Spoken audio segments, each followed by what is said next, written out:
It's the second book for author Cindy Sproles, who just released Liar's Winter. This comes on the footsteps of her bestseller Mercy's Reign. We are lucky enough to have Cindy in the studio here with us to tell us about her newest novel, Liar's Winter. Cindy, thanks so much for being here. Well, thank you for having me. Of course, of course. So first of all, I just want to congratulate you. Second novel out, Yes. Very exciting. Let's start with Liar's Winter. Okay. Tell me a little bit about the plot.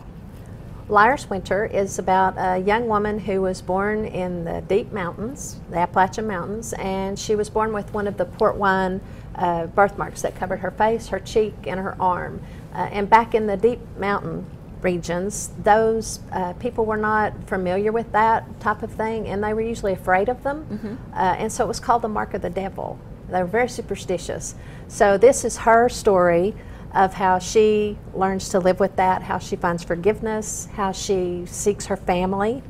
And so that's what it is. It's good suspense. Yeah. And what's great too is you are local here to the Tri-Cities. Yes. So you based both of your books here in the Appalachian Mountains. Tell me a little bit about why you decided to do that. Well, I just love our Appalachian our Appalachian heritage. We have such a deep, rich heritage in this area, and I want people to see not only just the beauty of the mountains that we live in, but the peace that's there too, but also too I want them to see the struggles that these people deep in the mountains had to live with when they were you know, making their way. Right. So I just love this heritage. That's wonderful. And you also mentioned that faith plays a role in both of these books as well. It right? does. It does. These books are written in through the Christian market. So yeah, faith is definitely there, even though it's not blaring. It is there. It's a thread throughout the book. And so yeah, that is one of the things too, that in the up in the mountains, people were very religious, even though sometimes their religion was a little skewed or misguided. They definitely had faith. Right. So yeah, that is strung through these books. And what do you hope that readers get out of Liar's Winter? What do you hope that they take away from it?